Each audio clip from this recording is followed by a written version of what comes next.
My dad handed me the keys to a tiny cafe and said, "This is your fresh start, Chloe." 3 months later, I was on my knees in its bathroom, scraping mildew out of the grout with a toothbrush while my mother-in-law counted the cash I'd just earned. "Missed a spot," Linda sang, not even looking up. "You should be grateful. Without me, you'd have nothing." She wasn't paying me a cent. 12-hour days, 7 days a week, and somehow I was still lazy, ungrateful, not business-minded. Customers thought I was the owner. On paper, I barely existed. She'd helped me with the legal documents, managed the money, saved my dad's investment, and quietly took my cafe for herself. Everyone told me to keep the peace. Family is complicated. She means well. They didn't see the contracts. They didn't hear what she said when the doors were locked. This is how the girl scrubbing toilets for free made her mother-in-law lose everything. When Dad first pressed the small silver key into my palm, I thought he was joking. "Go on, Chloe," he said, nudging me toward the door of the little corner cafe. "Open it. See what you think." The bell chimed as I pushed inside, and the warm scent of old espresso grounds and cinnamon drifted toward us. Sunlight filtered across the chipped anchor logo behind the counter. Harbor Light Coffee, a place I'd walked past 100 times but never imagined owning. "You bought this?" I whispered. Dad shrugged, trying to look casual. "I figured you deserved something that belonged to you. Something no one could take away." Those words would haunt me later. Ryan slipped his arm around my waist. "Your mom can help with the business side," he said. "She knows retail. This could be great for us." Us. At the time, I believed that too. Linda stood by the window, lips pinched like she was smelling spoiled milk. "It needs work," she said. "But Chloe's young. She can learn discipline." Dad shot me a look. "You sure about this family?" But I pushed past it. I was too overwhelmed, too hopeful. I'd spent years stuck in office jobs that chewed me up and spat me out, praying for one chance to breathe, to build something real. This cafe felt like an answered prayer. The first month was messy but magical, a blur of spilled lattes, regular customers, late-night menu planning, and Dad stopping by with his quality control cinnamon rolls. For the first time in my life, when someone asked what I did, I said proudly, "I run a cafe." I had no idea that the people closest to me were already plotting to take it. At first, Linda's involvement felt harmless, annoying, yes, but harmless. "It's just bookkeeping, sweetheart," she said one evening, already seated at a corner table with my laptop open. "Ryan works full-time. You're overwhelmed. Let me help you stay afloat." I was overwhelmed. My feet throbbed, my inbox was a battlefield, and learning inventory software at midnight wasn't exactly my dream. So I hesitated, then nodded. "Okay, just until I get the hang of it." Her smile was too smooth. "Of course, just until..." That was the first line I didn't see her cross. The next week, she intercepted the delivery truck before I even arrived. "The organic milk costs too much," she announced, flipping through invoices. "We're switching to a cheaper brand." "But the taste," I began. "No one will notice," she snapped. "You need to think like a businesswoman, Chloe." Ryan backed her. "She's right, babe. Margins matter. Margins, money, numbers, things she weaponized to make me feel stupid. Then came the schedules. "You shouldn't waste money on extra baristas in the afternoons," Linda said. "You can handle it yourself. It will teach you discipline." I almost laughed. Teach me discipline? I was opening the cafe at dawn and closing after dark, running on caffeine and survival instinct. But instead of resisting, I swallowed my objections. I wanted peace. I wanted approval. I wanted to believe we were still a family. Soon, my helpful mother-in-law had taken over ordering, finances, scheduling, and customer policies. And with each new task she claimed, she stripped away a piece of my ownership. Within a month, I was working 12-hour days, 7 days a week. She sat near the register like a queen on a throne. I scrambled around like her unpaid servant. "Why are you taking so long with that customer? Your foam is too thick. Your menu choices are charming, but not profitable." Every correction cut deeper. The moment things truly shifted was when she marched out of the office one morning holding a thick folder. "We need to formalize the partnership," she said. "Just routine business stuff. Liability, taxes boring but necessary." My stomach twisted. Do we need a lawyer to look this over? Linda laughed, a sharp, unpleasant sound. Lawyers are expensive, dear. Families don't need all that drama. It was a problem, tatted. Ryan kissed my forehead. It's fine. I skimmed it. Totally standard. I should have run. I should have read every page with suspicion. Instead, exhausted and eager to please, I signed. My pen scratched across the paper like a whisper of surrender. I didn't know I'd just handed her the legal right to own more of the cafe than I did. I didn't know I'd given her the power to control everything. I didn't know I'd become a guest. No, a worker. In the very business my father gifted me. But Linda knew. She'd planned it that way. The first time Dad asked, "So, how much are you paying yourself?" I laughed, too loudly. "Dad, it's a startup," I said, waving him off. "Everything goes back into the business." It wasn't entirely a lie. Some money did go back into the cafe, but most of it went into Linda's manicured hands. I didn't know that yet. Not until much later. For now, I just kept grinding. The free labor she never acknowledged. One morning, Linda breezed into the cafe at 10 a.m. Her usual start time holding a latte someone else made for her. "Chloe, customers mentioned sticky tables yesterday," she said loudly, making sure everyone could hear. "Do you know how that reflects on us? We were slammed because the college had orientation," I began. "So you're blaming customers now?" She cut in.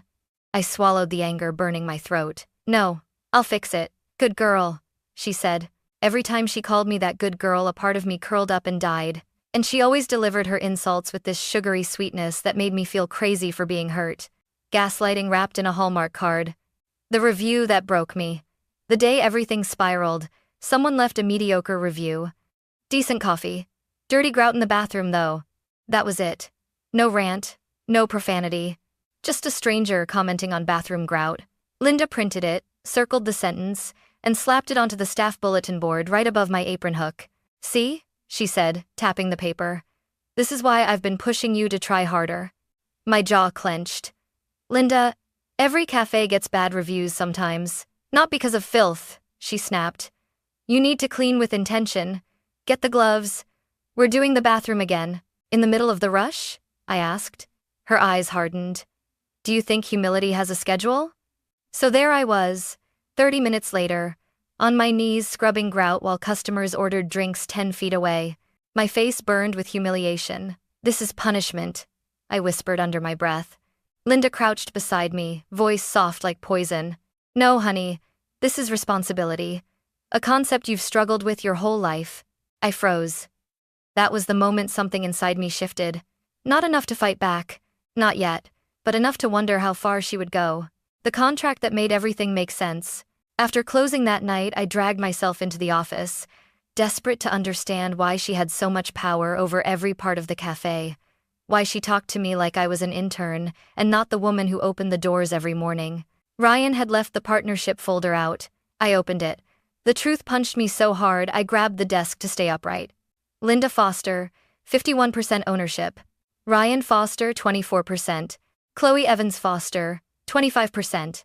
My name looked so small under theirs. Under decision-making authority, it read, "Managing member, Linda Foster. Chloe Evans Foster may execute tasks assigned by the managing member." Tasks assigned to me. I sounded like a dishwasher. Not a partner. Not an owner. Not a daughter whose father spent his life savings to give her a dream. A task performer. My breath shook as I found the signature line. My own handwriting stared back at me. When Ryan came into the office, I held up the contract with trembling fingers. "You knew about this," I said. He blinked at me, confused or pretending to be. "Yeah, babe, that's how equity works. Mom invested actual money, you didn't." "I invested my time," I shot back. "My health, my whole life." He sighed, rubbing his temples. "Don't be dramatic. Mom's just helping you. She saved us." "No," I whispered, voice cracking. "She stole from me." He frowned like I was being childish. Like I was ungrateful. Like I was the problem. "Chloe, you're tired," he said. "You're taking everything so personally." I stared at him. At the man who promised partnership but delivered betrayal. At the person who stood beside his mother while she ground me down to dust. For the first time since the cafe opened, I realized I was completely alone in that building. Except for the woman who wanted me broken. That night, I slept curled on the couch with the partnership contract clutched in my hands. The proof that everything I'd been feeling, everything I'd been doubting, everything Linda had been manipulating, was real. And in the quiet, something else took root beneath the shame and exhaustion. I wasn't going to let her own me forever. The morning everything snapped started like any other, with me on my knees. It was 6:45 a.m., and Linda stood behind me in the bathroom, arms folded, tapping her heel impatiently while I scrubbed the grout she swore was ruining the business. "You're still missing spots," she said sharply, pointing at the tiniest sliver of discoloration. "Honestly, Chloe, if you put half as much effort into cleaning as you do into complaining—" "I'm not complaining," I murmured, swallowing the humiliation like a pill. "I'm doing it. Well, do it better." The words stung, but the tone hurt more. Mocking. Dismissive. Like she was disciplining a child. Then the bell over the front door chimed. I froze. Linda smirked. "Great. Now customers get to watch you on your knees again. Maybe they'll learn to leave honest reviews." But it wasn't a customer. It was my dad. The moment everything unraveled. "Chloe?" Dad called. "You back there?" Before I could stand, Linda blocked the doorway and said loudly, "She's cleaning the bathroom again. Standards weren't met. We can't have filth associated with our cafe." Dad stepped forward and stopped dead. He took in the scene. Me kneeling, rubber gloves dripping, toothbrush in hand. And something in his face changed, a quiet, dangerous stillness. "Sweetheart," he said softly, "what are you doing on the floor?" I opened my mouth, but my voice barely came out. "Just helping. It's fine." Linda cut in. "Training. She needs discipline, Mark. Otherwise customers complain." Dad turned to her, and for the first time in my life I saw true fury in his eyes. "Linda," he said calmly, "she's your daughter-in-law, not your janitor." Linda laughed. "Owners do whatever needs doing. Isn't that right, Chloe?" I felt small, pathetic, dirty in ways scrubbing couldn't fix. Dad knelt beside me, ignoring Linda completely. "Chloe," he said quietly, "stand up." "Dad, please, stand up," he repeated, voice trembling. I stood. My entire body shook like it finally understood it wasn't supposed to live like this. The coffee that told the truth. I followed Dad to a booth and brought him a cup of coffee, trying to pretend nothing had happened. He held the mug, studying me instead of drinking. "How much does she pay you?" he asked. My stomach twisted. "Dad, I'm your father, answer me." I stared at the table. "At the moment, nothing. But once we're profitable." "Nothing?" His voice cracked. "Chloe, you work 12-hour days." Linda called from behind the counter. "Chloe, when you're done chatting, the trash is overflowing." Dad's jaw clenched so hard a muscle twitched. "Trash can wait," he responded without looking at her. Linda scoffed loudly, but didn't push further, maybe because half the cafe had gone silent watching us. Dad turned back to me. "Come by tonight. Bring whatever contract you signed." I swallowed. "Okay, good," he said, eyes softening. "We'll figure this out." The breakdown, I couldn't stop. That night, I showed up at Dad's apartment with a duffel bag and mascara tracks carved into my cheeks. He opened the door instantly. "Chloe, oh sweetheart." I dropped the contract onto the kitchen table. I dropped myself onto the couch. And then, I shattered. "I thought she was helping," I sobbed. "I thought Ryan was helping. I thought we were building something as a family." Dad sat beside me, pulling me into his chest. His shirt smelled like motor oil and peppermint gum, safe, familiar, mine. "You worked harder than anyone," he murmured. "And they exploited you. That's not your fault. That's theirs." "I signed it," I whispered. "I signed away everything you gave me." "No," he said firmly. "You signed what she manipulated you into signing. That is not the same thing." I don't know what to do." He held me tighter. "We're going to fix this," he said. "We're going to take your cafe back." I shook my head. "She has the law. She has the contract. She has Ryan." Dad pulled back and met my eyes. "But you have me," he said. "And I'm done watching them break you." Something inside me, something small, scared, and quiet, finally exhaled. Because for the first time in months, I didn't feel alone. The first spark of war. Dad picked up the contract and read in silence. With every line he turned, The air grew heavier. When he finished, he set it down gently like it was a bomb. "She took this from you," he said. "We're going to take it back." "How?" I whispered. He leaned forward. "By showing everyone what she's done," he said. "By documenting everything. By proving she exploited you." I blinked. "Are we really doing this?" "Yes," he said, eyes cold and clear. "You're not her servant, you're my daughter, and she's about to learn what that means." That was the night the fight truly began. Not in the courtroom, not on TikTok, not when the inspectors came. It began right there, in my father's tiny apartment, with both of us bent over a contract and a shared understanding. Linda had crossed a line. We were going to make her regret it. The next morning, I woke up in Dad's apartment with puffy eyes, a knot in my stomach, and a clarity I hadn't felt in months. I wasn't going to survive Linda by being quiet. I wasn't going to win by hoping Ryan would suddenly grow a backbone. I wasn't going to earn respect from someone determined to crush me. I needed evidence. I needed allies.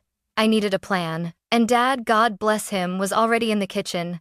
Sleeves rolled up, legal pads spread across the table like we were plotting a heist. "We need everything," he said. "Dates, times, receipts, messages. Anything she said, anything she made you do. We build a record." I swallowed. "Dad, I don't know where to start." He slid a notepad toward me. "Start with the truth. The recordings." I went back to the cafe the next day, pretending everything was normal. But in my apron pocket, my phone was recording. Voice memo. Screen locked. Microphone facing up. Every shift, every order, every insult captured. "Chloe, you're slower than usual today. Are you sick or just unfocused? You want to get paid? Sweetheart, the cafe isn't a charity. Earn it. Why can't you clean properly? Your generation has no work ethic. Smile, Chloe. Customers don't like seeing how miserable you are." Each time she opened her mouth, my heart pounded, but I kept my face neutral. I kept working. I kept collecting. Because every cruel sentence was one more brick in the case we were building. Every night, Dad poured us tea while we listened through hours of audio. Sometimes I had to pause the playback because my hands were shaking too hard. Dad wrote everything down. Timestamps. Direct quotes. Patterns of verbal and financial abuse. "This is more than enough to start," he said finally. "But not enough to win," I whispered. He didn't deny it. Linda was calculating. Every abuse was framed as training, constructive criticism, family dynamics, unless she slipped. Unless we caught her admitting something big. Something legal. Something fatal to her case. And then fate handed me exactly that. The day she revealed her real plan. It was a slow Thursday afternoon when Linda cornered me in the back hallway. "You look tired," she said, smirking. "If you'd signed a better contract, you could afford a vacation." My pulse spiked. "What do you mean better contract?" She waved a dismissive hand. "Oh, Chloe, you really thought this was your cafe? Your father threw money around like a fool. I simply gave it direction." "What direction?" I whispered. She leaned in close. So close I smelled her perfume floral. Expensive, nauseating. "You don't get it yet, do you? I'm the one keeping this place alive.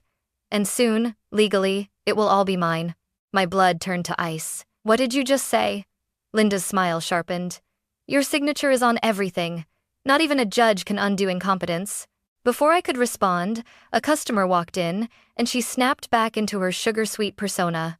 But it was too late. She had confessed, and my phone had recorded every word. I stepped into the supply closet, shaking so violently I dropped the mop bucket. My voice cracked as I whispered, Dad, I think we got her." The lawyer who didn't flinch. Dad arranged a meeting that same evening with Ava Miller, an employment and small business attorney recommended by one of his old customers. Ava's office smelled like fresh coffee and printer ink. She shook my hand firmly, studied me for a moment, and said, "Tell me everything." So I did. The unpaid labor, the psychological manipulation, the ownership she hid in the contract, the recordings, and now her confession. By the time I finished, Ava's eyes glinted with something dangerous. "Chloe," she said, folding her hands, "your mother-in-law is in deep legal trouble. Fraud, coercion, wage theft, misuse of authority. This is not just a family dispute. This is a lawsuit waiting to explode." I swallowed. "Can we win?" "Yes," she said without hesitation. But it will get ugly before it gets better. Dad snorted. Ugly already moved in and redecorated. Ava slid a packet across the table. First step, formal demand for financial transparency.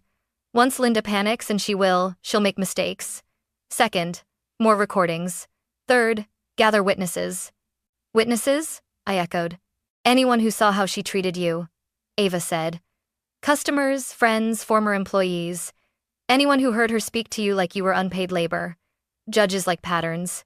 I thought of Nicole, the grad student, Megan, my Friday regular, Mr. Green, who always tipped generously. They'd seen things, maybe enough. Chloe, Ava added, leaning forward. You need to be brave. You're not just fighting for a cafe.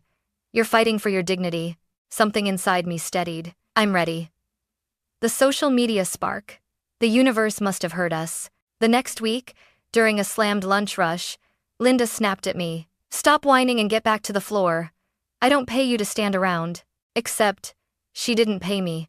And a customer overheard. Not just overheard, recorded.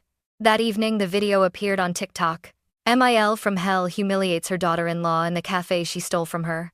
Number Harbor Light Hell, number Protect Chloe, number MIL a Nightmare. 24 hours later, it had 150,000 views. People were furious. Comment after comment condemned Linda, sympathized with me, demanded justice. And in the middle of the storm, a message from Octavia Pierce, a popular local food blogger. Chloe, I want to hear your side. Let me tell your story. I stared at the message, breath shallow. Dad, I whispered, the internet is on fire. He grinned. Good. Maybe it'll light the path forward. The official notice. The next morning, Linda received our attorney's formal letter. She ripped it open in the middle of the cafe, scanned the first lines, and her face contorted into something between shock and feral rage. She stormed toward me, waving the letter like a weapon. You ungrateful little vixen, she screamed. You dare threaten me? After everything I've done for you? Customers froze. Phones lifted. Cameras recorded. Linda, I said calmly, heart pounding. Stop yelling, you're making a scene. She leaned in so close I felt her breath on my cheek. I will ruin you. I will ruin your father. You think a lawyer scares me? I own you. A hush fell over the cafe. In that moment, she didn't look powerful. She looked unhinged. I removed my apron, set it on the counter, and said, No, Linda. You lost that privilege the day you decided my life belonged to you. I walked out the door with my head held high. Behind me, Linda screamed my name like a curse. Ahead of me, Dad waited outside with open arms. And even though my hands shook, something inside me clicked into place. The war had officially begun, and I wasn't running anymore. The inspection that shattered Linda's lies. 2 days after I walked out, Dad received a message from one of his old colleagues in the health department. Mark, an anonymous complaint came in for Harbor Light Coffee. Multiple sanitation violations. Inspection scheduled for Thursday. Dad didn't say it directly, but the spark in his eyes told me everything. He made the call.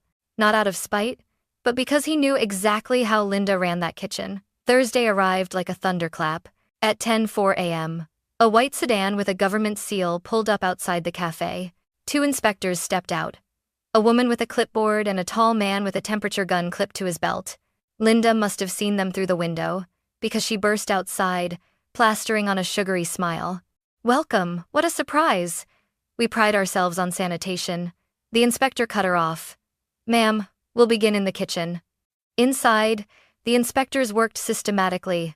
No small talk, no distractions. They checked the walk-in fridge. Linda hovered behind them, sweating. Those date labels must have fallen off, she said weakly. And the milk well, the delivery must have. Ma'am, the inspector replied flatly. This dairy is expired. The temperature gun beeped. Too warm. The inspector scribbled something. Linda's voice cracked. We've just been busy. Chloe usually handles this. The inspector looked up. Where is Chloe? Linda's face twitched like she'd been slapped. She no longer works here. The inspector nodded, unimpressed. Then these violations fall on you. I watched from across the street in Dad's truck. Part of me was shaking. Part of me was vindicated. The inspection took nearly an hour. By the time it ended, Linda's hands were trembling. The inspector handed her a yellow form. Linda scanned it, gasped, and grabbed the doorframe for balance. A $2,300 fine. Probation status. Mandatory reinspection. Dad exhaled slowly. That's for the grout, he muttered. For the first time, Linda's perfect little empire cracked, and it cracked publicly. Her reputation shattered like glass falling on concrete. The confrontation that went viral. I should have expected what happened next. That afternoon, my phone buzzed nonstop. Messages, tags, mentions. Dad rushed into the living room and held out his phone. Chloe, you need to see this. Instagram, TikTok, Twitter, a clip was everywhere. Linda screaming at the inspectors. This is a setup. That little brat is behind this. She's trying to destroy me. Then, my son's wife is a troublemaker. She should have never been given that cafe. Someone captioned it. Meal from hell exposed during health inspection. Within hours, it had 600,000 views. Comments flooded in. Poor Chloe. This woman is unhinged. Where's the husband? Free Chloe. I felt sick. Not because she humiliated herself, but because she revealed exactly how she saw me. Not as family, not as a partner, not as a person, but as a threat. The night she came for us, I thought Linda would hide. I thought she'd lawyer up, retreat, strategize. I underestimated her ego. At 8:27 p.m., the doorbell rang at Dad's apartment. Dad peeked out the window. His jaw tightened. Stay behind me, Chloe. He opened the door. Linda stood there, mascara smeared, hair frizzed from the rain, holding a crumpled folder of legal documents. Ryan hovered behind her, pale and exhausted. Linda pointed at me like she was accusing me of murder. You ruined me, she hissed. You think posting videos makes you powerful? You think the internet cares about you? Dad stepped forward. Linda, leave. No, she snapped. She started a war. I'm ending it. Ryan finally spoke. Mom, stop, please. She ignored him. You're going to drop the lawyer, she said to me. You're going to post an apology. You're going to say you lied about everything. And then what? I asked softly. Her eyes narrowed. Then maybe I'll consider giving you a job again. Dad laughed, actually laughed. It was low, bitter, and dangerous. Linda, he said, I'd rather burn the cafe down than let Chloe work under you again. Linda's face contorted. Fine, she snarled. If you want war, war is what you'll get. She threw the folder at my feet. You want to fight? Then let's see how a broke little barista handles a lawsuit. Dad stepped closer, voice ice cold. Chloe isn't broke, he said. And she isn't alone. Linda scoffed, turned and stormed down the stairs. Ryan lingered. He looked at me with hollow eyes. I tried, he whispered. No, I replied, voice steady. You didn't. He flinched. Then he followed his mother into the darkness. The night I broke for the last time. After they left, I collapsed onto the couch, not crying, not shaking, just empty. Dad, I whispered. What if she destroys me? He cupped my face gently. She's already destroyed everything she ever had, he said. But you're just beginning. For the first time in months, I believed him. The decision that turned the tide. The next morning, I met Ava in her office. I want to move forward, I said. No fear, no hesitation. Ava smiled with something like pride. Good. Because Linda just threatened the wrong woman. She slid a document across the desk. Chloe, today we file the lawsuit. Fraud, wage theft, coercion, emotional abuse, ownership manipulation, a legal hurricane. And after this, Ava added, we go public. My breath caught. Public? Your story matters, she said. People need to hear it. I nodded slowly. For the first time, I wasn't just trying to survive Linda. I was going to beat her. This wasn't a fight anymore. It was a reckoning. The day the truth went public. Octavia's article dropped at 6:02 a.m. I wasn't awake. But the world was. By 6:30, my phone was vibrating nonstop. By 6:45, Dad burst into my room. Chloe, sweetheart, get up. You need to see this. I rubbed my eyes, still half asleep. What's wrong? Nothing, he said, breathless. Everything. The headline glowed from his phone screen. The dark reality inside Harbor Light Coffee. How a young owner lost her dream to family exploitation. My name was there. My story was there. Linda's treatment of me, verbal abuse, unpaid labor, Manipulation laid bare with quotes from customers and former employees, screenshots, audio transcripts, anonymous interviews. Octavia didn't just write an article, she wrote a case, and the internet devoured it. This is why we need labor laws. Protect small business owners. That mill is a monster. Chloe, we're with you. A hashtag trended. Number justice for Chloe. Tears blurred my vision. Dad wrapped an arm around me. You're not invisible anymore, he whispered. You're seen. Linda unravels on live TV. It took only hours for news stations to pick up the story. Reporters camped outside Harbor Light Coffee. Customers refused to enter while Linda was present. Neighbors stared openly. Phones recorded everything. At noon, a shaky live stream began circulating. Linda, marching outside the cafe, shrieking into cameras, "This is all lies. My daughter-in-law is a manipulative, ungrateful little..." A reporter cut in. "Ma'am, the article includes audio evidence." Linda lunged toward the camera, finger jabbing. "Those recordings are fake. She is trying to steal my business." Comments exploded. "She's absolutely unhinged. She's destroying herself on camera. Imagine treating someone like this and thinking you're the victim." Then she made her fatal mistake. She shouted, "I own that cafe. She signed it over to me. So, what if I made her work without pay? She owed me," the world gasped, metaphorically and literally on stream, because she had just confessed. To wage theft, to coercion, to knowingly stripping me of ownership, on video, Dad whispered, stunned. She just buried herself.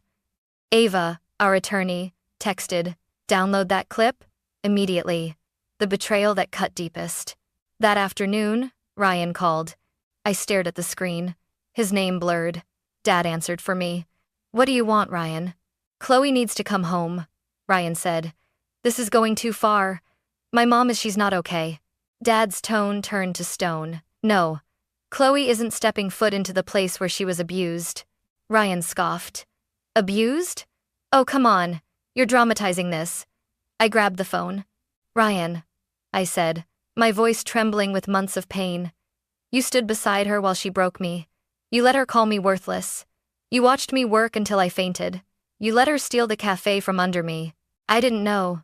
"You did," I snapped. "You just didn't care." Silence. Then he whispered something that shattered the last sliver of hope I'd held. "Mom needs the cafe more than you do." I closed my eyes. Dad took the phone and hung up without a word. And that was the moment. In the exact moment. My marriage died. The court summons. 2 days later, Linda struck back. A courier appeared at Dad's door with a thick envelope. A lawsuit. Linda was suing me. For defamation, emotional cruelty, and sabotage. Dad snorted. "She just set herself on fire and is trying to blame you for the smoke." Ava looked over the papers and smirked. "This is excellent." "Excellent?" I gasped. "She filed emotional damages for things that never happened. Which means when we countersue, your evidence will annihilate hers." Still, my hands shook. Dad covered them with his own. "You're not fighting alone." The hearing from hell. The preliminary hearing was held in a packed courtroom. Linda arrived wearing pearls and a white suit, as if purity could be sewn into fabric. Ryan trailed behind her, eyes down. She glared at me with pure venom. Dad leaned close. "Head high, Chloe," Ava whispered. "Let her talk. She'll destroy her own case." And oh, she did. Linda took the stand and immediately slipped into performance mode.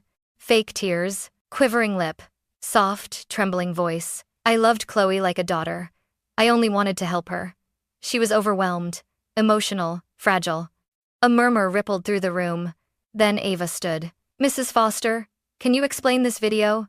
The screen lit up with the clip of Linda screaming. "So, what if I made her work without pay? She owed me." Linda's face drained of color. Ava continued. "And these audio recordings? Chloe, you're useless. If you want money, earn it. This cafe will be mine soon enough. Your signature made sure of that." Linda sputtered. Those are out of context."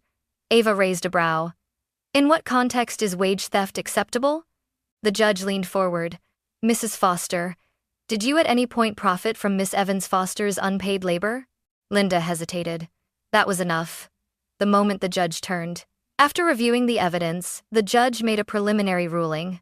Linda's defamation suit was dismissed immediately. The court found substantial grounds for Chloe's countersuit. A full investigation was ordered into Linda's business practices. Ryan's involvement would be reviewed. Financial records for Harbor Light Coffee were subpoenaed. Linda collapsed into her chair. A strangled gasp escaped her lips. She covered her face, shoulders shaking not with sadness, but with rage. As we walked out, she hissed, "You think you've won? I'm not done. I will never let you take what's mine." I turned back, voice steady. "It was never yours. And it never will be again." The night everything caught fire. We thought the climax had passed. We were wrong. Just before midnight, Dad's phone lit up with notifications. Texts, calls, alerts. "Dad?" I asked, heart thudding. He opened his news app. And we saw it. Harbor Light Coffee was on fire, flames devouring the sign, smoke pouring from the windows, firefighters battling a blaze that lit up the night sky. Dad grabbed his keys. At the scene, firefighters worked furiously. A man holding a hose shouted, "Get back, it's not safe!" Linda stood across the street, screaming incoherently at the officers. Her hair wild, her blouse stained with soot. Ryan was nowhere. Police officers rushed between firefighters and onlookers. "Do we know the cause?" Dad asked. "Preliminary reports suggest arson," an officer answered grimly. My knees buckled. "Dad caught me," someone whispered. "She did it. She actually did it." But Linda was screaming, "She did this. Chloe burned it down to frame me. Arrest her." I stared at her, stunned. She looked broken, twisted, gone. Dad stepped forward, voice booming. "Chloe wasn't anywhere near here. But you were." Linda screamed until officers restrained her. The fire raged through the night. My heart cracked open as I watched the place Dad bought for me, the dream I worked myself sick to build, crumble into glowing embers. Dad whispered, "I'm so sorry, sweetheart." "No," I said softly, tears soaking my collar. "She didn't win. Not yet. Because burning the cafe didn't erase the truth. It only proved how far Linda would go to maintain control, and the law would not ignore that." The turning point. By dawn, investigators confirmed. The fire started inside the office. Accelerants were used. Security footage showed Linda entering the cafe alone at 11:07 p.m. She was arrested on 3 charges: arson, fraud, wage theft. Ryan tried to bail her out, but his accounts were frozen pending investigation. He looked at me across the parking lot, eyes hollow and defeated. "Chloe," he whispered hoarsely, "I didn't know she'd go this far." I looked at him steadily. "She always would have. You just never bothered to stop her." He swallowed hard. "I'm so sorry." "I know," I said gently. "But sorry doesn't fix what you helped break." He broke down, but I walked away. Because the girl who once scrubbed grout while her mother-in-law mocked her was finally done apologizing for other people's sins. The climax closes with a choice. 2 days later, Ava handed me a stack of legal documents. "Chloe," she said, "with Linda under arrest, the court is ready to finalize ownership." My breath caught. Dad squeezed my hand. "You earned this," he whispered. And for the first time, I believed it. For the first time, the cafe wasn't a symbol of pain, but a symbol of what I survived, what I fought for, what Linda could never take again. The aftermath of the fire. For 2 weeks after the fire, my world went strangely silent. No cafe to open at dawn. No coffee beans to grind. No Linda hovering behind me like a vulture. Just me, Dad, and the empty space where my old life used to be. Some nights, I sat on the curb across from the charred building, staring at the blackened beams and melted signage. It didn't look like a business anymore. It looked like grief made physical. Dad would sit beside me quietly, letting me feel everything. "You know," he said one night, "sometimes the forest needs a fire for new growth." I leaned my head on his shoulder. "I'm tired of burning, Dad." "I know," he whispered. "But you're still here. That says everything." Linda's final fall. 3 weeks later, the charges were finalized. Arson, fraudulent manipulation of ownership, wage theft, coercive control. Ava called me. "Chloe, the prosecution is strong. She's looking at prison time." "What about Ryan?" I asked quietly. "He claimed ignorance," Ava replied. "They'll investigate, but legally, his involvement is limited." I nodded, even though my heart clenched. Linda's trial lasted only 4 days. She attempted tears, theatrics, excuses, but the evidence was overwhelming. The judge's sentence rang out like a closing chapter. Linda Foster, you are found guilty on all counts. You will serve 16 months in state prison and pay full restitution to Chloe Evans Foster. Linda didn't scream this time. She simply stared at me from across the courtroom, a hollow, shrunken version of the woman who once commanded every inch of my life. I didn't hate her. I didn't pity her. I felt nothing. I'd finally taken back the power she stole. Ryan's letter. A month later, a letter arrived in my mailbox. From Ryan, my hands shook as I opened it. Chloe, I know I don't deserve forgiveness. I failed you not just as a husband, but as a human being. I let my mother control me, and I let her destroy you. I'm sorry for every moment you stood alone. I've moved out of state. I'm in therapy. I'm trying to rebuild myself into someone better. I hope life gives you everything I couldn't. Ryan. I folded the letter and placed it in a drawer. Not to save. Not to revisit. Just to acknowledge the end. Some endings don't need to be loud. Some just need to be accepted. The community that refused to let me break. The biggest surprise came when a stranger approached me outside the burned cafe. Are you Chloe? She asked, smiling gently. I am. She handed me a white envelope. This is from the neighborhood group. We read your story. We want to help. Inside was a check for $1,250. The next day, the college students brought supplies. The book club brought pastries. A retired carpenter offered to rebuild the interior for cost only. Local cafes donated equipment they no longer used. A crowdfunding page went live, and in 3 days, it hit $18,000.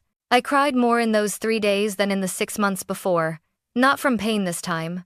From gratitude, from validation, from the realization that even when my world collapsed, there were people ready to hold me up. The rebirth of Harbor Light Coffee. 6 months later, Harbor Light Coffee reopened. New windows, new counters, new machines, new lighting, new logo, a rising sun over calm waters. But the biggest change wasn't physical. It was me. I hired staff, with real pay and real boundaries. Dad became the unofficial greeter, chatting with customers every morning. A local reporter wrote, Harbor Light Coffee is a symbol of survival. And customers lined up around the block on opening day. When I handed Dad the first cinnamon roll of the morning, he looked at me with misty eyes. You did this, Chloe. No, I said softly. We did. The moment of full closure. One quiet morning, before the rush, I brewed myself a cappuccino and stepped outside. The sun warmed my shoulders. Birds chirped on the telephone wires. The sign above the door creaked softly in the breeze. For the first time in a long time, I exhaled without pain. This cafe, this life finally belonged to me. A father walked by holding his daughter's hand. She pointed at me and whispered, Is she the owner? Her dad smiled. She sure is. And the girl beamed at me like I was some kind of hero. Maybe, after everything, I was. Not because I fought Linda. Not because the internet rallied behind me. Not because the cafe survived. But because I survived. Because I rebuilt myself from the ashes. Because I refused to stay broken. The final line. As I unlocked the cafe door and walked inside, sunlight spilling across the counters, I whispered the words that carried me through every dark moment. This dream is mine now, and no one will ever take it from me again.